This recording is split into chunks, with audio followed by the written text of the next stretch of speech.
기도하겠습니다. 내 가운데에 평안이 있을지어다 라는 제목으로 하나님의 말씀을 전하려고 합니다. 행복은 멀리 있지 않다, 거창하지도 않다. 지금 여기서 소소하게 즐길 수 있는 작지만 확실한 행복, 그것을 줄여서 소확행. 2019년 소비자의 트렌드가 소확행, 소소하게 즐길 수 있는 작지만 확실한 행복을 추구하는 것이 2019년의 소비자들의 마음이라고 합니다. 행복은 멀리 있지 않고요, 또 소소한 작은 것 속에서 우리의 삶을 즐기면 얼마나 좋겠습니까? 신앙생활, 교회생활, 믿음생활도 마찬가지 아닐까 생각합니다. 윌리엄 캐리 같은 사람은 하나님께로부터 위대한 일을 기대하고 시행하라, 그런 유명한 모토를 말씀하셨지만, 어떤 위대한 일을 얻어서 행복해지거나 그런 것이 아니라 내가 서 있는 이 자리에서 예수 믿는 사람으로서의 본분을 잘 감당하면 하나님이 기뻐하시지 않겠나. 이 신교동 언덕에 우리 경복교회를 세워주셨는데, 우리 경복교회가 내실 있게 이 지역에서 할 수 있는 일들을 조금씩 하면 얼마나 좋을까? 맹학교도 있고 농학교도 있고 시각장애인들을 위한 요리교실 봉사에 참여하는 것도 경복교회니까 아주 독특하게 참여할 수 있는 그러한 일들이라고 봐요. 굉장히 값어치 있는 일입니다. 경복교회가 속해 있는 이 지역에서 한 달에 한 번씩 전도지를 한번 둘러주고 작은 사랑을 나눌 수 있는 것, 그 속에서 행복과 보람을 느끼는 것, 주차 봉사를 하고 식사 담당을 하고 교회 안내위원으로 봉사하는 것, 또 하나님이 나에게 주신 물질로 다른 사람이 부족한 것을 내가 재정적으로 내가 뒷받침해 줄 수 있는 것, 이 모든 것이 소소한 그리스도인으로서 얻을 수 있는 기쁨이라고 저는 봐요. 그런데 우리 경복교회를 잘 몰라요, 여러분. 제가 모교회가 똑같은데요, 면도가 그 지역, 시골 서울 변두리라서 그런지 모르지만 어느 교회 하면 그 언덕에 있는 그 교회, 그렇게 합니다. 우리 경복교회는 서울교회는 내비게이션에 나오는데 우리 교회 내비게이션에 왜 안 나와요? 혹시 관계자 계시면 좀 어떻게 좀 나오게 좀 했으면 좋겠어요. 저는 안 나와요. 아니, 제 차에는 안 나온다고요. 우리 교회 차에도 안 나왔어요. 제 교회 전에 차에. 그렇게 믿으세요. 제가 안 나오는 거라. 티맵에 나와요. 티맵에 안 나오더라고요. 한번 보여드릴게요. 하여튼 안 나와요. 경복교회가 어디에 있는지 모른다는 것을 생각하면 한 번쯤은 생각해 봐야 할 문제예요.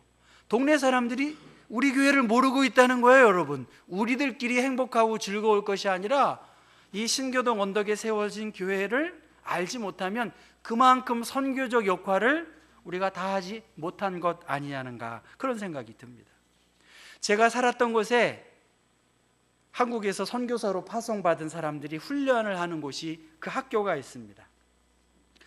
그분들은 타문화권을 경험하기 위해서 영어 예배도 참여하고 그 영어 사역에 그 발런티어로 일을 하고 싶어 하는데, 누가 한국 사람을 영어도 잘 못하는데 썬데이 스쿨의 교사로 삼을 수 있겠어요? 유치원 내 정도의 수준의 영어를 갖고 있는 사람한테 원어민이 누가 배우겠어요? 그런데 정말로 필요한 것은 한국 교회이고 그 이민자 교회인데, 제가 그분들한테 그런 얘기했어요.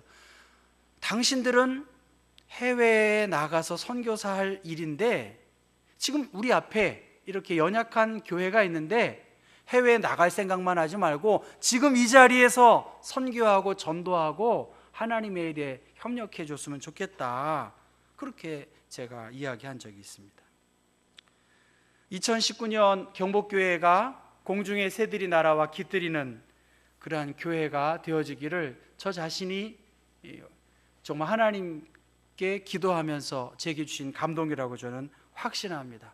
천국은 마치 그 작은 겨자씨가 점점점 커져서 그 겨자 나무라고 할 수는 없지만 그 식물을 통해서 가지에 깃들일 수 있는 하나님의 나라의 확장성을 말씀을 하고 있습니다. 식물이 잘 자라기 위해서는 땅이 좋아야 되겠죠. 그래서 이 땅을 한번 봄 되면 뒤집어 엎고 거름도 놓고 막 그렇게 하고 있습니다. 그 땅 속에는 미생물들, 지렁이 같은 것들이 있어서 땅을 더 기름지게 합니다.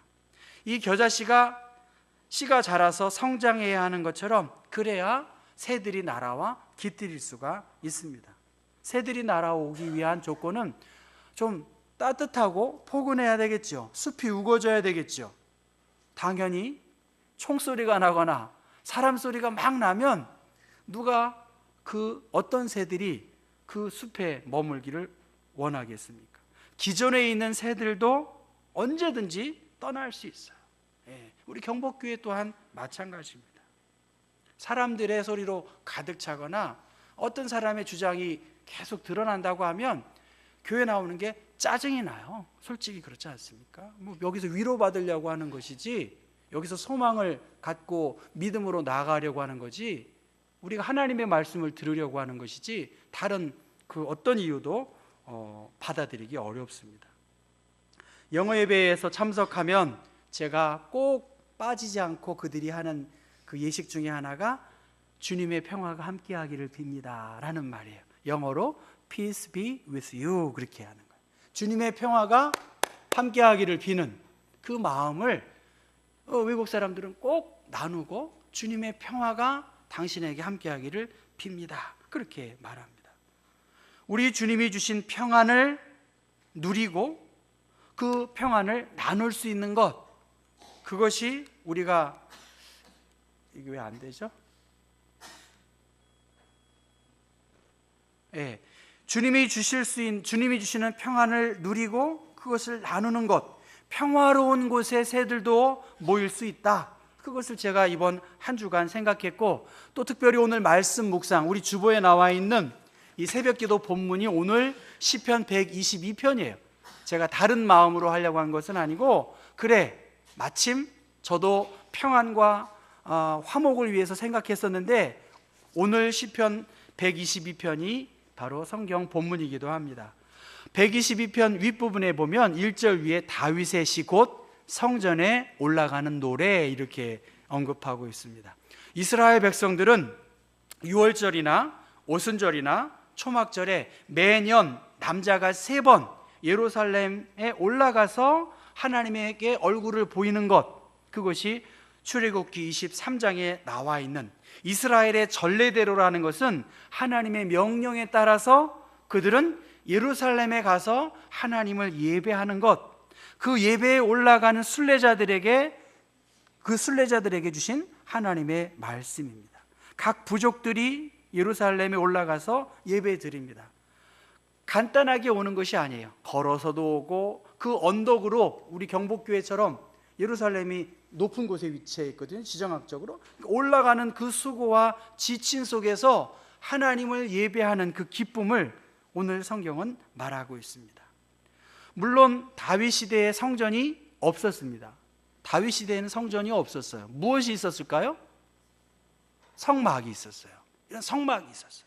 시내산에서 이 성막이 있어서 하나님을 예배하기 위하여 모여든 것이죠.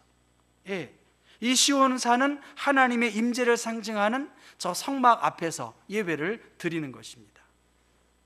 비록 현재는 성전이 지어졌지 않았지만 다윗의 마음속에 장차 예루살렘을 통해서 신앙의 중심지가 될 것을 기대하고 이 예루살렘에서 축복하고 주님의 평강과 그 주님의 형통의 복이 이 예배자들에게 임하기를 다윗은 기대했고 그것을 시편으로 기록한 말씀입니다. 그런데 여러분, 예루살렘이라고 하는 이 도시는 평화의 도시라고 말은 했지만 무려 20번 정도의 전쟁이 있어서 주인이 바뀐 도시가 예루살렘입니다. 10번 도시가 완전히 파괴되어서 폐허가 된 그 속에서 계속 지금도 여러분도 알다시피 계속 이스라엘의 예루살렘에 분쟁이 있는 곳이 바로 예루살렘입니다. 7일 전쟁, 이러한 전쟁을 통해서 이스라엘 사람들, 군인들이 예루살렘을 향하여 진격하면서 오 예루살렘, 오 예루살렘, 그 거룩한 도성, 하나님의 도성 하면서 그들은 생명을 바치고 감격하면서 예루살렘에 입성한 것을 기념하는 영상을 제가 본 적이 있습니다. 예루살렘, 하나님의 임재하심이 상징되는 그 언약궤와 법궤가 있는 그곳은 바로 오늘로 말하면 교회입니다.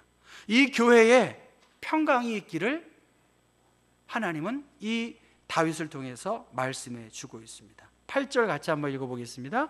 내가 내 형제와 친구를 위하여 이제 말하리니 내 가운데에 평안이 있을지어다. 평강이 있을지어다. 평화가 너에게 깃들기를 빈다. 내 안에 화평이 있을지어다. 여기서 말하는 평화, 샬롬이라고 말하는 평화, 건강도 표현되어 있고 해피라고 하기도 하고요, 프렌들리라고 표현합니다. 웰비잉, 헬스, 이렇게 여러 가지 번영, 이 샬롬이라는 말이 다양하게 표현되어 있습니다. 내 안에 건강하기를, 내 안에 행복하기를, 내 안에 부드러움이 있기를 빕니다. 그렇게 다윗은 이 성전을 찾는 사람들에게 말하고 있습니다. 국가적으로 우리 민족에게 가장 필요한 단어가 무엇일까요? 평화라고 봐요. 평화가 없이 무슨 일이 될 수 있겠습니까? 평화가 우선입니다. 정책에 대해서 찬반은 분명히 있을 수 있지만 전쟁을 통해서 얻어질 것은 아무것도 없죠. 우리 민족, 우리 국가적으로 가장 필요한 것은 평화입니다. 그럼 우리 경복교회적으로 필요한 게 뭘까요, 여러분? 평화예요. 평안입니다. 평화가 없이 무슨 하나님의 말을 할 수 있고 하나님의 선교를 말할 수 있겠어요? 솔직하게. 평화가 없는데, 주님의 평안이 없는데, 행복함이 없는데 어떻게 다른 사람에게 예수 믿으라고 하겠어요? 자신이 없는 거예요. 우리가 이 지역에 복음을 증거 못하는 이유는 내가 믿는 예수에 대한 자신과 확신이 없어요. 우리들끼리 그냥 모든 것에서 자족할 수 있는 한계가 있는 것입니다. 성경에서 말하고 있는 샬롬, 이것은 그냥 가만히 있는 게 평화가 아니에요. 큰 소리 나지 않는 것이 평화가 아니라 평화를 위해서 일하고 이 평화를 위해서 서로의 피해가 없이 주님이 주신 평화를 위하여 힘써 일하는 샬롬이 이루어지기를 위해서 말하는 것이지, 아무것도 아닌 것처럼 그냥 앉아있는 것이 무슨 평화예요? 평화가 아니에요. 뻔하게 갈등하고 있는 곳에서 당연히 평화에 대해서 언급하지 않는 것은 위선일 수밖에 없습니다. 성경에서 말하는 평화, 가만히 있거나 침묵하는 것이 평화가 아니라 하나님께서 아론의 계통의 제사장을 통해서, 다윗 계통을 통한 그 왕들을 통해서 주님의 평화를 알고 이 평화를 나누라, 이 평화를 위해서 일하라, 그것이 성경에서 말하는 평화입니다. 다윗의 자손 예수 그리스도를 통해서 하나님의 샬롬, 예수 그리스도를 통해서 주어진 화평을 예수님이 보여주셨고, 그 예수님을 따라가는 사람은 화평을 위해서 일하는 것이지 분열과 갈등을 위해서 일하라고 하는 것이 아니에요. 에베소서 2장 14절 말씀 보면 그는 우리의 화평이신지라 둘로 하나를 만드사 원수된 것 곧 중간에 막힌 담을 예수님은 친히 자기의 몸을 들임으로 십자가 지심으로 화목하게 하셨어요. 바울 사도는 예수 그리스도를 통해서 주신 평화, 기쁨, 건강, 그것이 참 평화다. 그 평화를 주시는 분은 바로 예수 그리스도시다. 여러분, 여기서 참 재미있게 표현했잖아요. 예수님을 모르는 사람은 뭐도 없는 거예요? 평화도 없는 거예요. 예수님을 아는 사람은 어떤 사람이에요? 평화를 아는 사람이에요. 우리가 하나님을 모르고 예수님을 모르고 성령님을 모르고 평화를 당연히 모르는데, 하나님을 알면, 예수님을 알면, 성령님을 알면 우리 안에 주의 성령께서 평화하도록, 평화를 끼치도록, 피스메이커로 일하도록 하나님이 우리에게 사명을 주셨습니다. 힘들고 지친 사람이 예루살렘 성전을 향해 와서 하나님께 예배하러 가자고 할 때, 오늘 1절 말씀 끝부분에 보면 나는 기뻤다. 그냥 기쁨이 아니라 하나님을 예배할 수 있고 하나님께 나와 기도할 수 있는 것이 나의 인생의 참 기쁨이고 감격이다라고 이 다윗은 고백하고 있습니다. 거기에는 5절 말씀 보면 심판의 보좌가 있어요. 하나님 앞에 나왔을 때 우리가 심판의 그 자리에서 두려움을 가지고, 또 심판이 두려움뿐만이 아니라 하나님께서 나를 위로해 주시는, 안아주시는 칭찬이 있기 때문에 다윗의 보좌, 집의 보좌인 그 예루살렘을 향해 나아간 것입니다. 살아계신 하나님, 그분이 나를 아시고 내 형편을 아시기 때문에 하나님의 마음에 합한 삶을 산 자들은 성전에 나와 기뻐하고 그분에게 나의 모든 염려와 근심을 맡길 수 있다는 것입니다. 여러분 한번 6절부터 8절 말씀을 같이 한번 읽어보셨으면 좋겠습니다. 같이 6절부터 있습니다. 시작. 예루살렘을 위하여 평안을 구하라. 예루살렘을 사랑하는 자는 형통하리로다. 내 궁중에는 형통함이 있을지어다. 내가 내 형제와 친구를 위하여 이제 말하리니 내 가운데에 평안이 있을지어다. 평안을 구하라는 거예요. 평안을 위하여 일하라는 거예요.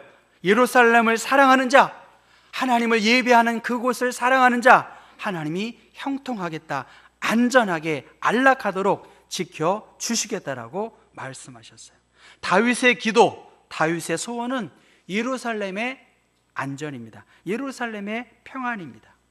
예배의 중심지인 예루살렘이 평안해서 모든 지파들이 자유롭게 나와서 하나님께 예배하는 것, 인생의 무거운 짐을 진 사람들이 하나님을 만나고 하나님의 위로를 경험하고 그 속에서 회복되어지고 돌아갈 것을 기대하면서 하나님을 경외하는 그러한 사람들에게 하나님은 형통의 복을 주시겠다라고 말씀하셨어요. 평화의 도시답게 마음껏 하나님을 예배하는 것, 그것이 하나님의 자녀의 특권이고 우리가 누려야 할 하늘의 복입니다.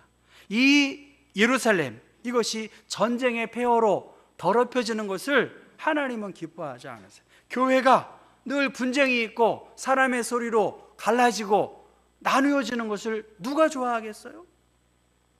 교회를 진정으로 위하는 일이 무엇인지를 알고 우리가 평화를 위해서 일해야지, 진정으로 하나님이 원하시는 그것이 무엇이냐는 거예요. 기쁨으로 예배드리고 영과 진리로 하나님을 예배하고 우리의 마음의 염려를 주님께 내어 맡기고 위로부터 오는 은혜를 받고 함께 격려하고 함께 위로하고 함께 잘 지내자고 모인 곳이 교회인데, 교회에 와서 스트레스 받는 사람들이 솔치 않게 있는 것 같아요. 이거는 너무 시간 들이지, 헌금 들이지, 여기에서 왜 우리가 평안을 못 누리는지를 곰곰이 생각해 봐야 하겠습니다. 위로하고 또 위로 주고 격려하고 세상을 향해 다시 나아가는 정거장에서 잠깐 우리가 머무는 거 아니겠습니까? 교회가 뭡니까? 가르칠 교자에 모일 회자예요. 하나님의 말씀을 내가 배우고 그 말씀에 순종하고 내가 하나님께서 나에게 기대하실 일이 무엇인지를 놓고 우리가 기도해야 하는 것입니다. 2019년을 맞이해서 송구영신 예배 때 여러분들이 기도 제목을 이렇게 주셨어요. 저도 최선을 다해서 기도하려고 해요. 새벽에도 기도하고 저도 갖고 다니고 기도합니다. 제일 많은 기도의 제목은 뭘까요? 역시 가족의 건강을 위해서 기도하시더라. 가족의 건강, 또 어려움 당한 사람들을 위해서 기도하는 것. 또 하나가 있어요. 나라를 위해서도 기도하는 분도 계시고요, 교회를 위해서 기도하는 분들도 많이 있어요. 자, 우리 경복교회를 사랑하세요. 교회가 평안하기를 원하고 교회가 목회자 중심으로 잘 좀 평화롭게 가기를 여러분 기대하시나요? 네, 기도 제목이 그렇게 나와 있어요.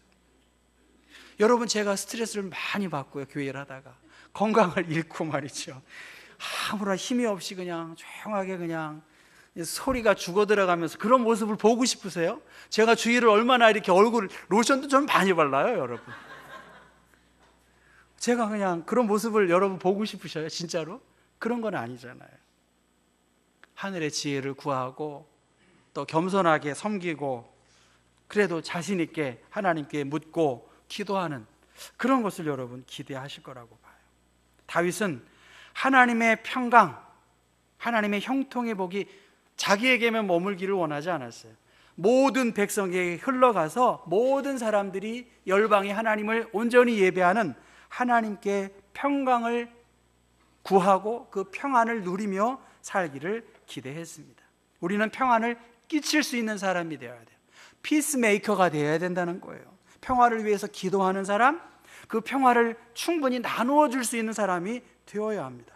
엘빈 토플러라고 하는 사람, 그분은 변화라고 하는 것은 단지 삶에서 필요한 것이 아니다. 삶 자체가 변화가 되어야 된다. 우리 예수 믿는 사람 마찬가지 아닙니까?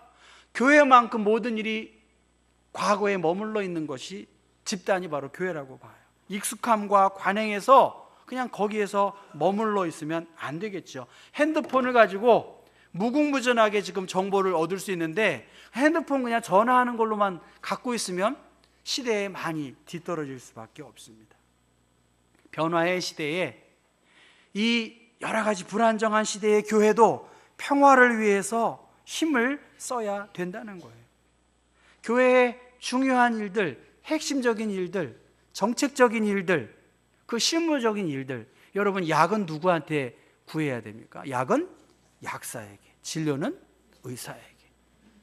너무나 간단해요. 그러면 우리 약사들은 모를까요? 그거? 머리 아프고 제가 이렇게 하는데 약 조제해 주세요 하면 이거 조제할 수 있는 것이 옛날에 우리 다 그렇게 했잖아요. 그렇죠? 뭐 한약도 져주고요. 그렇게 했어요. 맞아요? 틀려요? 틀리지는 않아요. 근데 법적으로는 우리 의사님들이 가만히 계시겠어요? 그렇지 않습니까? 교회도 마찬가지 아닐까요? 선교회 전문가, 교회의 어떤 정체적 전문가, 이거 누가 해야 되겠어요? 진짜로 그렇습니다. 그걸 가지고 여러분이 막 그렇게 하면 저는 어떻게 할까요? 교회가 온전하게 잘 항해할 수 있도록 우리는 평화를 위해서 일하고 평화의 서포트를 해야죠. 기도로 돕고 몸으로 돕고 내가 할 수 있는 일이 무엇입니까? 좀 가르쳐 주세요. 재정적으로도 도울 수 있습니다. 경복교회가 내실 있는 교회가 되어야 돼요.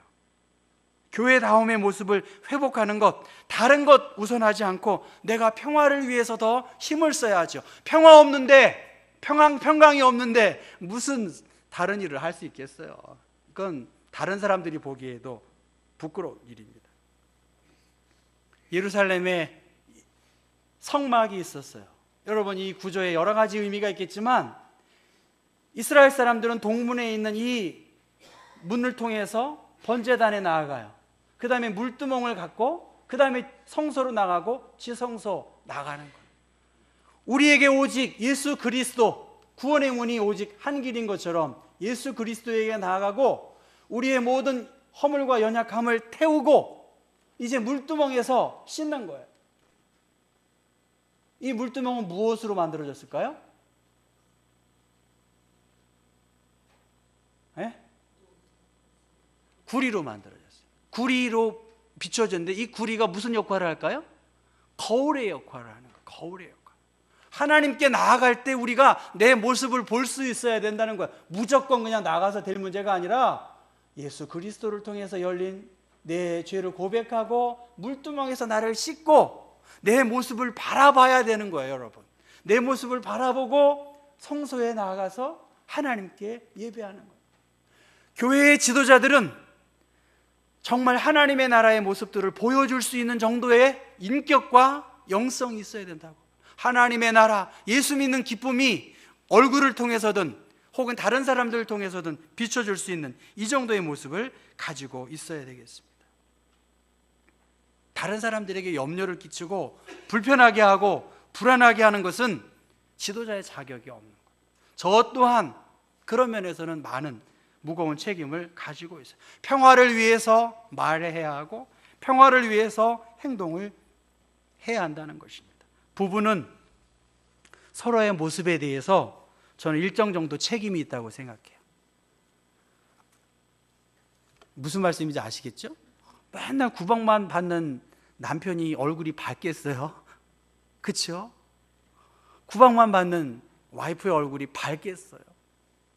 그렇지 않습니까? 뭔가 상대방의 모습은 내가 뭔가 어떤 행동을 통해서 얻어지는 그런 결과물입니다. 여러분의 모습은 좀 어떻습니까? 제 모습은 어때요? 경복교회 제가 전의 모습과 지금 모습 저는 어떻습니까, 여러분? 저 얼굴이 좀 괜찮아 보여요? 아니면 안 괜찮다는 사람들이 많은데요. 그렇죠, 여러분? 저 또한 여러분의 모습, 영적인 모습이 밝아지기를 저는 정말 소원하고요, 여러분에게 비춰진 제 모습도 좀 밝아지는 모습을 주시기 위해서는 여러분들도 일정 정도 책임이 있다 없다? 예. 여러분의 어두운 모습에 저 또한 일정 정도의 책임이 저는 있다고 봐요. 저도 힘써야 되겠고 여러분도 힘써야 됩니다. 그런데 저는 오늘 설교의 결론이면서 예수를 모르는 사람은 주님의 평강이 없는데 예수님을 아는 사람은 주님의 평강을 증거할 수 있다고 봐요. 평화는 하나님과의 관계, 하나님을 알면서 시작이 됩니다. 주님과의 만남이 있고 주님이 우리에게 기쁨을 주셔야 우리가 평화로운 삶을 살 수가 있습니다. 저는 제 인생에서 기쁜 일이 뭐가 있었을까 곰곰이 생각해보면 역시 결혼한 거예요. 내 아내와 한 이불에서 이렇게 눈을 떴는데 내 아내가 있어요. 너무 행복해요. 지금도 행복합니다, 여러분. 지금도 행복해요. 너무나 감사해요. 저희 아이들이 이렇게 잘 자라주는 거에 감사해요. 제가 목사로 또 경복교회 목사로 일한 것 너무나 감사해요. 그런데 이 모든 것이 어떨까요? 많이 저는 싸우지 않았어요. 우리 아이들한테 많은 싸움도 있었고 교회에 이런저런 일도 있고, 아까 말씀드렸던 그 기쁨이 영원하냐는 거예요. 영원하지 않잖아요. 자녀들로 인해서, 교회 일로 인해서, 또 부부간의 여러 가지 일에서 여러 가지 일들이 있었어요. 제가 말씀드리려고 하는 것은 내 인생에서 가장 행복하고 가장 황홀했던 것은 그러한 기쁨도 있었지만 저는 주님과의 만남이라고 확신해요. 오늘 제가 여러분 앞에서 무슨 큰 소리 칠 게 뭐가 있겠습니까? 그러나 제가 목사가 되고 정말 강원도 철원 대한수도원에서 그 한탄강 그 바위 밑 위에서 하나님께 기도하고 하나님이 내가 너를 사랑하고 내가 너와 함께한다 라고 하는 하나님과의 만남이 저는 지금도 힘들고 어려울 때는 거기를 가보고 싶어요. 꼭 가요. 올해는 아직 못 가봤지만 하나님을 알고 하나님을 만나고 하나님의 소명을 깨달은 그 기쁨이 있었기 때문에 저는 영적으로 주 안에서 평강하고 하늘의 위로를 힘입고 있습니다. 주님과의 만남이 있어야 된다는 거예요. 은혜의 감격이 있어야 되고 소망으로 충만함이 우선입니다. 하나님과의 관계의 회복, 하나님과 평화하기 위해서 저는 힘을 다해야 합니다. 너무 교회에서 일을 많이 하는 거 저 원치 않아요. 누구든, 목회자들도 마찬가지고. 왜냐하면 너무 일을 많이 하다 보면 몸이 피곤하고 영적으로 지치고, 너무 일을 많이 하다면 자기의 의로움이 드러나고 하나님의 영광이 가리워져요. 저는 누구도, 저 자신도 포함해서 하나님이 영광을 받으시고 하나님이 이 일의 주인이심을 선포하기 때문에 주님이 주시는 평강과 주님이 주신 힘으로 우리는 이 평강을 끼치는 그러한 역할을 해야 합니다. 부활하신 예수님께서 제자들에게 가장 먼저 하신 말씀은 너희에게 평강이 있을지어다. 주님의 평강이 너에게 있어야 네가 하나님의 일을 할 수 있다는 거예요. 그 다음에 두 번째는 뭐죠? 성령을 받으라 했어요. 성령을 받아야 네가 하나님의 일을 하고 제자의 일을 감당하는 건데, 저 같으면 뭐라고 했겠어요? 야, 네가 사람이냐? 어떻게 나를 그렇게 모른다고 부인할 수 있겠냐? 예수님이 이렇게 책망하지 않으셨어요. 부활하신 주님이 제자들에게 첫 주신 메시지는 너희에게 평강이 있을지어다. 여러분에게 주님의 평강이 있기를 전 주님의 이름으로 축원합니다. 주님의 평강이 있어야 되고 하나님을 알아야, 하나님의 그 은혜를 힘입어야 우리가 받은 게 있으니까 주님의 평강을 끼칠 수가 있는 것입니다. 먼저 내 자신의 평안, 나는 주님의 평안, 몸도 건강을 위해서, 이 샬롬이라고 하는 것은 몸의 건강도 포함한 거예요.